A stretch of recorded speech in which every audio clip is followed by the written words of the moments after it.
Bonjour à tous et à toutes, j'espère que vous allez bien. Nouvel éclat du Dhamma pour une écologie intérieure. C'est une interview réalisée par Sagesse Bouddhiste avec Trinley Rinpoché. Trinley Rinpoché est un érudit et l'un des rares occidentaux à avoir été reconnu dès l'âge de 3 ans comme Tulku. Durant plus de 20 ans, il a suivi l'enseignement de nombreux maîtres.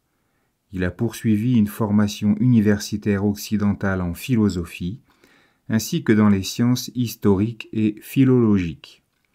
De par son érudition et sa maîtrise des langues, son enseignement, toujours précis, est à la portée de tous. Bonne écoute.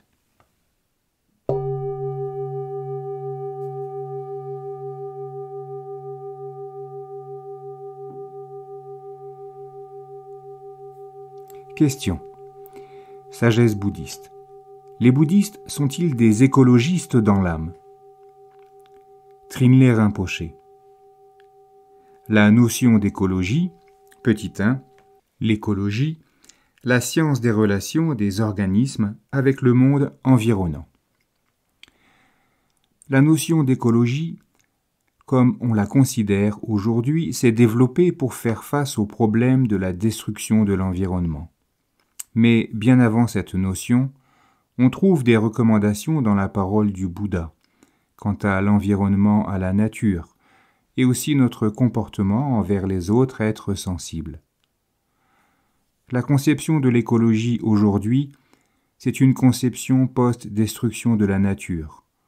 On n'en est plus à gérer l'environnement, mais à gérer sa destruction. Cette écologie témoigne d'un état d'urgence et de la volonté de réparer les erreurs humaines, et non celles de la nature. Cette situation d'une gravité extrême n'existait évidemment pas du temps du Bouddha.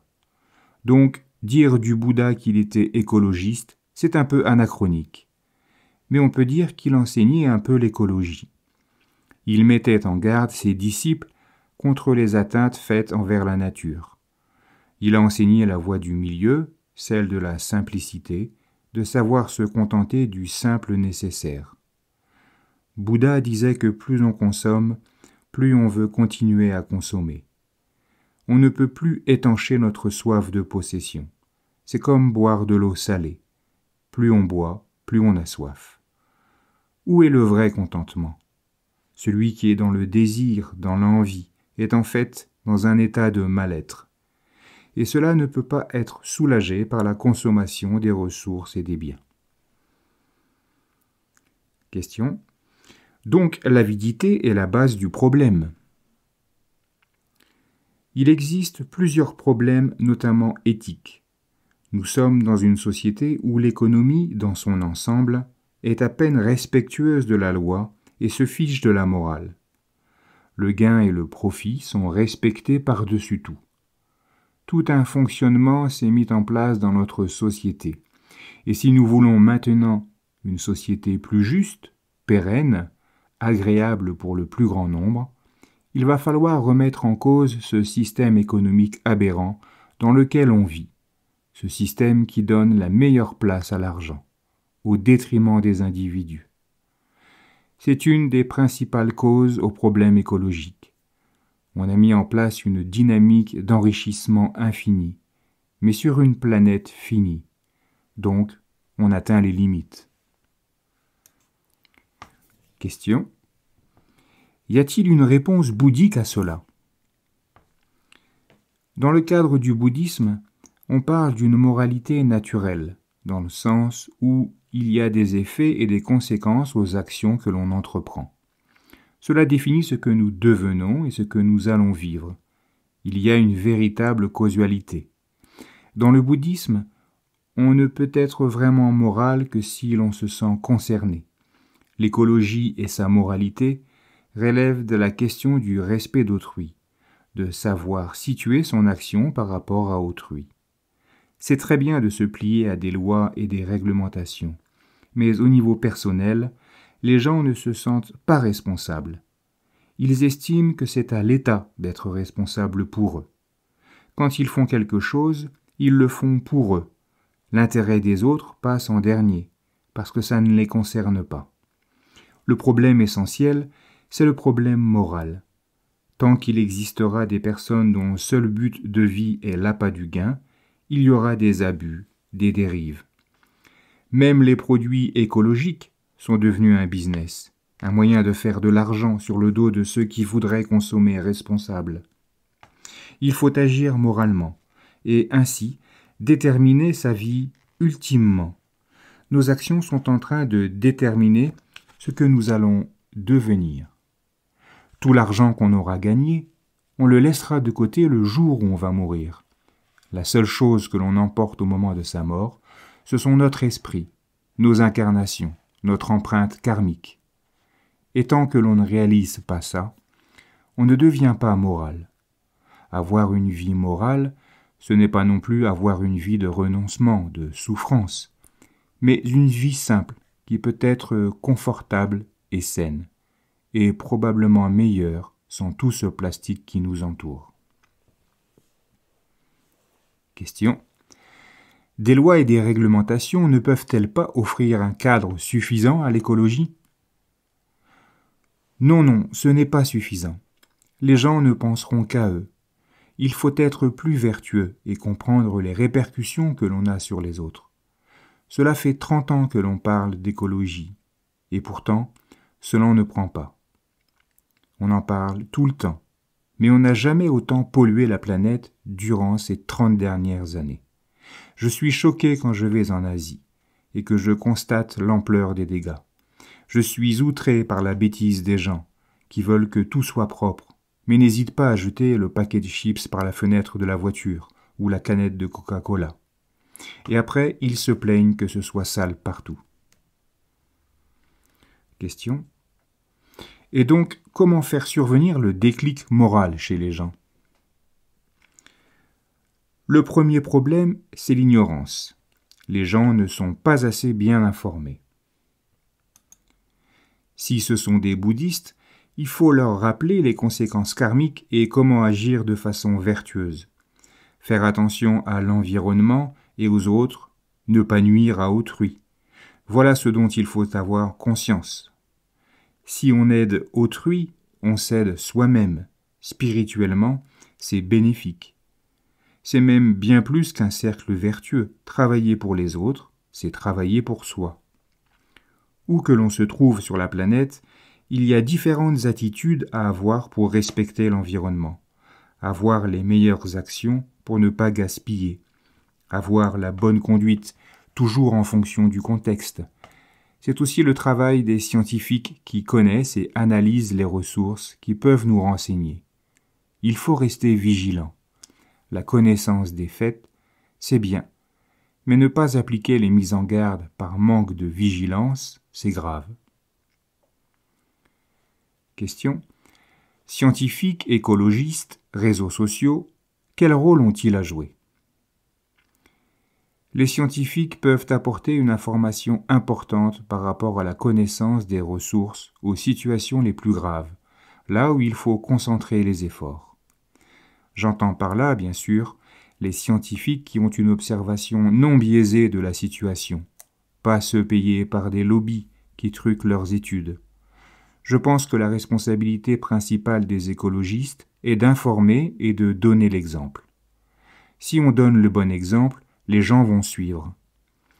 L'une des caractéristiques importantes d'une éthique que l'on suit et qui nous inspire est d'inciter autrui à suivre l'exemple. Ainsi, notre action personnelle locale est importante.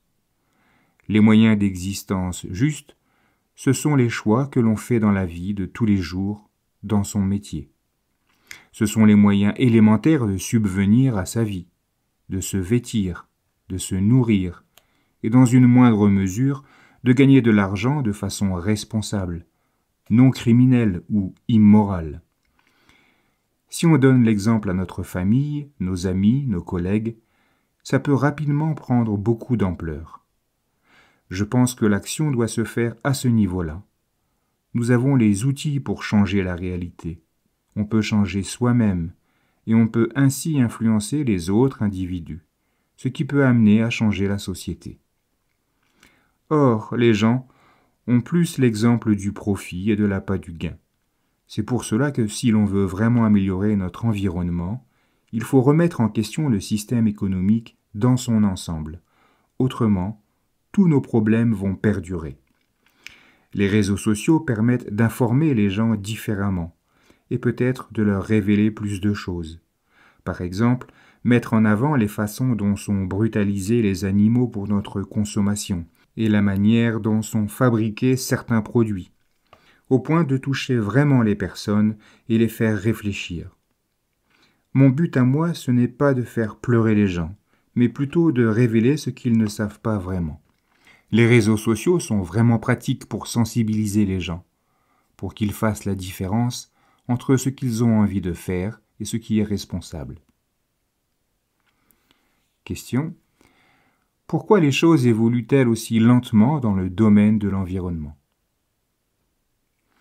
Je pense que cela relève à la fois d'un manque d'information et de l'égoïsme des gens. Beaucoup de gens peuplent la planète, près de 7,6 milliards. Et parmi eux, beaucoup ne sont pas du tout informés du changement climatique et des catastrophes à venir. Ils ne savent pas que la source du déséquilibre est dans l'activité humaine. Ils n'ont pas d'indication qui les mènerait vers de bonnes pratiques. N'ayant pas conscience du danger, ils se retrouvent en train de scier la branche sur laquelle ils sont assis, et rien n'est fait pour les informer. Et pour ceux qui connaissent le sujet, cela reste encore juste quelque chose de probable et d'assez éloigné, comme une grenouille dans l'eau tiède d'une marmite placée sur le feu. Ils s'habituent au fur et à mesure à la situation dans laquelle ils se trouvent. Un autre problème sous-jacent est celui de l'égoïsme. La majeure partie des gens dans le monde ne se sentent concernés que par leurs besoins immédiats et sont complètement égocentrés. Alors comment se soucier des générations futures, du bien-être du plus grand nombre sur la planète ? C'est le cadet de leurs soucis. Le principal souci des gens, c'est eux-mêmes, et après moi le déluge, si je peux me permettre l'expression. La tendance à être concerné par soi-même, d'abord, prédomine.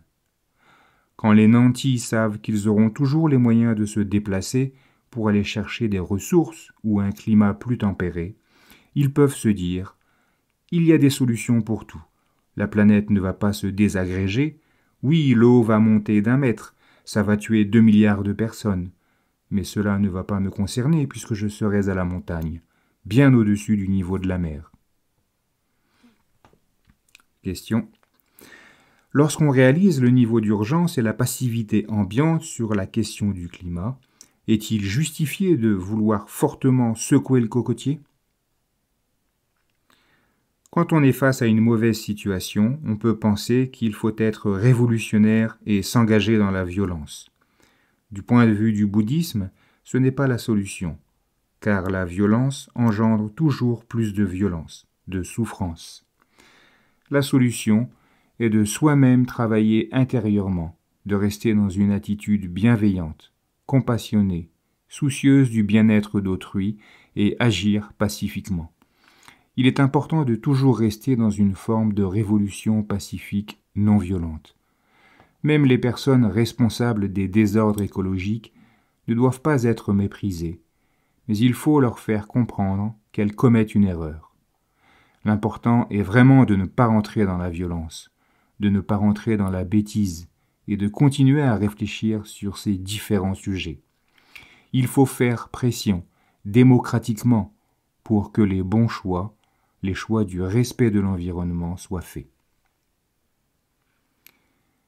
Voilà pour la fin de cette interview. Il me reste à vous souhaiter une belle journée, de belles méditations, et je vous dis à bientôt.